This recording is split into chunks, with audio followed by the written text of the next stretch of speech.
Welcome back to Robert Loyale, where I show you the ins and out of graphic design as it pertains to t-shirts, logos, and GIF animations. And today, I'm gonna walk you through my process of creating a GIF animation. I'm gonna start from the sketch on the actual pencil and paper, and then I'm gonna bring that into Illustrator, where I'll create the outline. From there, I'm gonna take the file into Photoshop, where I would do the animation and loop process. You guys, so this is a very informative tutorial, so if you like this one, give me a thumbs up. If you're new and you just discovered me, go ahead and subscribe. I want to formally welcome you to my channel. With that being said, you guys, let's go ahead and get into this tutorial.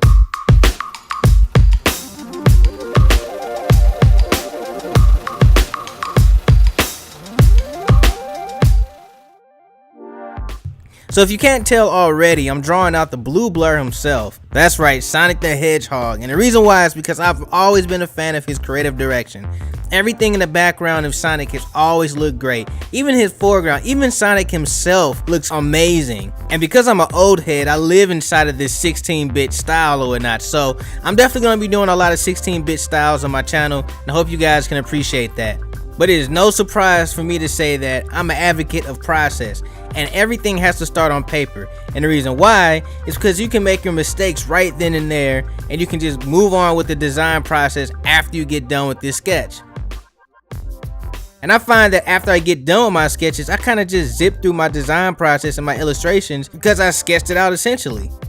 And just to kind of note this as well, I feel like my creative muscles are just flexing more and more every time I start something on paper and I move it into like Photoshop and Illustrator. And it just feels good to have a plan to start with. Then on a side note, it's really relieving to actually start something from a drawing and make it a computerized digital design. The reward you get from starting something from paper and seeing it come to life in GIF animation is unprecedented. And whether you're drawing Sonic or creating a GIF animation for your t-shirts or anything for your business, you will instantly feel so much more better as a designer upon completing this process. I hope that anybody that's watching this channel and actually making GIF animations can also relate to this as well, because it's an amazing feeling.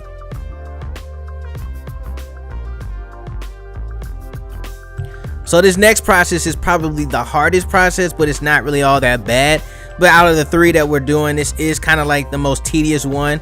Now I chose to give you guys an easier version of this instead of doing something hard, but as you progress as a designer or a GIF animator, you want to start looking into different things like After Effects. But when it comes down to this one right here, it's a 16-bit animation. It's not that much.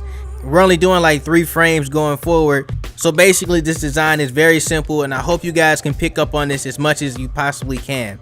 But in this point right now, this is what we call the refinement. So essentially what I'm going to do is I'm going to use the vector shapes to go ahead and make shapes of Sonic's body and stuff like that. And then I'm going to use the pen tool to actually make details around him. And so for example, when I'm doing Sonic's nose and his eyes, I'm pretty much just using like the shape tool. But if I want to create like the shapes of his eyes or his mouth or his head or anything like that, yeah, I could use the shape tool, but I'd rather use the pen tool because I'm just a little bit more skilled on that. But there's also details in there like his ears and his eyebrows and just things like that I can just go ahead and use the pen tool to just draw out. Now the drawing tablet would be a good alternative method for this process. All you have to do is just pretty much trace over everything. However, the one problem I have with tracing over my sketches with the drawing tablet is accuracy. I always want to have something accurate, and because it's such a free form, I'm not really going to get that I really want out of it. It's not going to be as crisp. I have to go in and change it up and all that stuff. Now if you guys haven't really noticed, and I didn't point it out to you guys yet, but I'm using graphic paper, and the reason why is because it translates well into Illustrator's grids. I've just been so trained to see those grids in the background. It's just good to see it, and the reason why is because I can now just fit everything into proportion. It's just a very good paper to use. You have to have that type of strategy going in. I mean, there's nothing wrong with anybody that's using a sketch pad or anything like that, but when I like to bring things into Illustrator, I like to make sure that my grids are there so I can make things based off a grid. It just gives that balance to me. Like, I like to have a balanced design. Now in this process, I want to go ahead and take the power ring in the background out of this. Like, I'm only making Sonic in Illustrator. And this is just my personal preference because you can definitely make the rings in the background in Illustrator. I just want to go ahead and make the main character and his hand in the animation. And that's another point that I need to point out. If you're going to make the character in Illustrator for a GIF animation, just make sure that element that you're going to animate is not connected to the actual illustration. That means you need to clearly define what's static and what's dynamic. So to this point, Sonic is going to be a still image while his hand is moving. So I want to put his hand on a separate layer. It just makes it easier for me when I go in to copy this into Photoshop. Also, if you did not notice, I did the refinement and the coloring together. Therefore, you guys can just get this simple process. I hope you guys can see this. This is not always the way that it goes, but because this is a very basic tutorial, I want you guys to pick up on this kind of easily. I went ahead and did them together. In Photoshop, or if you was just to do this in Photoshop, you would do the sketch, then you would do the refinement, then you would do the inking, and then you would do everything else. And there is extra steps going into Photoshop as far as like making shadows and stuff like that. But in this process right now, I just want to get Sonic out and his color and everything about Sonic done, so I can bring that into Photoshop, so I can add that little extra detailed information in him. So at this point in time, my style is about to change just a slight bit, but the reason why is because there's a little bit more detailed information that I just can't make with shapes or just outlining with the pen tool. So for example, Sonic's shoe right here is full of detail. First, you have that little shadow that Sonic has his shoe in, like his shoe is too big for his foot. So we have that little shadow of his legs and his shoe, that little disconnect right there. Not only that, I have to make the shoe detail from the top flap, and then I gotta make his strap detail, and I gotta make the actual shoe, and I gotta make his soles, and then I gotta make the shoe sole shadow, and then I have to make just a lot of stuff that goes along with it, like the cuts on his shoes and just all that extra detail that I just cannot make with the actual shape tool. So I'm gonna use the pen tool just to go around that. Then when I finally get Sonic and his finger done, I'm just gonna copy and paste them into Photoshop. Like I said, I wanted to have these two elements separated from each other so it'll be a whole lot easier for me. And on a final note in this process, if you're using strokes, make sure you go ahead and outline your strokes. So go to Object, Path, and then Outline Strokes, just to make sure that everything is ready to be scaled up and down. Now the rest of this is just my normal GIF animation process. There's a few things that I need to point out, like this power ring. Now the reason why I made it the way that I did was because I wanted to fake that 3D animation. Even though it's not 3D, it's gonna look like it's 3D because it's making those 3 points that kind of make it look like it's coming at you, but it's not really. And that's exactly what they did in the video game. So this is where personal style comes in. Also, just to make that connection between the sketch and this final product, I did this in the sketch, so there's nothing new going on here. Also, just to make a personal point on style, I wanted to make sure that the actual style of the background was similar to what you would find in the video games, you know, special stages.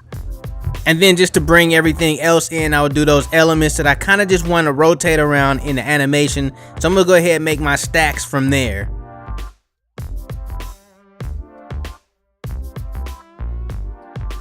Now the challenge from this point was I wanted to do something different with his finger.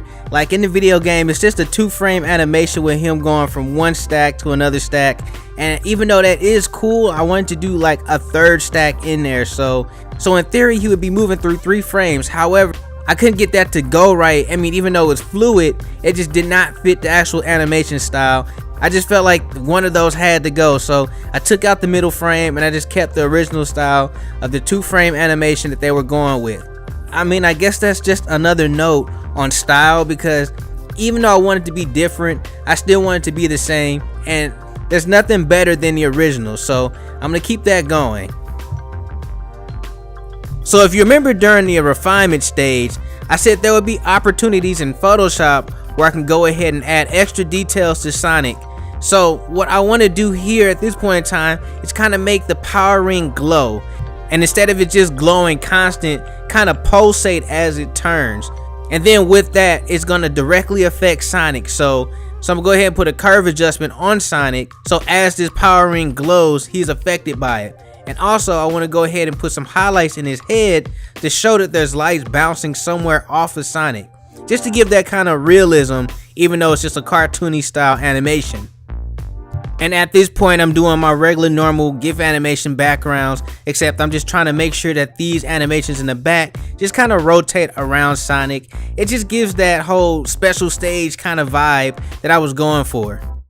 Now I do realize there are some things that are going on with this design that is not appealing, and it would kind of mess you up, like his eyes kind of crooked, and it's not in that really retro modern style that I'm trying to go for. I did a lot of this stuff off camera, so when you see the ending animation, I just hope that you appreciate it as much as I do. Like I said, Sonic has been my inspiration since I started playing the game back in the 90s. And I really do appreciate the actual artists for Sonic, because they gave that game some type of cool personality to go along with Sonic, and that just kind of translated well throughout the generations. And as you can see, this is kind of really easy for me, because technically this is my approach to GIF animations. So I usually think about Sonic when I'm going into my GIF animations. And I hope you guys can actually get into your own little style like that as well, because that will help you out in the long run. Maybe you want to do a little bit more fluid style instead of a 16-bit choppy animation. Then you would try to pinpoint your own different styles based off what you've seen in your lifetime. And I appreciate that as well. Now there's some points to be made when rendering, and I have to go ahead and tell you about this. The first one is that because I made some blurs and some masks, it's gonna look bad when I go and make it into a GIF animation. And the second one is size actually matters. So keeping that in mind, I have two methods of rendering out GIF animations. The first one is just to go ahead and turn it into a video. If you turn it into a video, you can keep your blurs and your masks, and you can just upload that into Instagram. You don't have to put it anywhere else. You just put it in Instagram because it looks great there in Instagram. But however, if you do want to turn it into a GIF animation, the moment you take it from Instagram and you put it anywhere else, it's gonna look bad because you have blurs and masks in it. The second way is just to go ahead and turn off those blurs and masks and go ahead and save for web and turn it into a GIF animation. You're pretty much going for quality at that point in time. But no matter what method that you use, size matters. You're gonna have to take this down from whatever size you have and bring it into like 1000 by 1000 and upload it somewhere where you want it to go. And you guys, this is it. So that was very fun for me. I got the chance to put something together that was nostalgic for me, and it just brought back all the emotions. And if you guys like this one just as much as I did, go ahead and give it a thumbs up. And if you're new to the channel and you just found me on YouTube, just go ahead and subscribe. I actually invite you to check out my channel, look through all my videos and stuff like that. I have a lot of good informative videos out there. So if there's anything I can help you with, go ahead and leave it in the comment section below. If there's anything that I have helped you with, check out my channel. With that being said, you guys, I'm gonna go ahead and wrap that up. So stay amazing, stay creative, but above all else, stay awesome.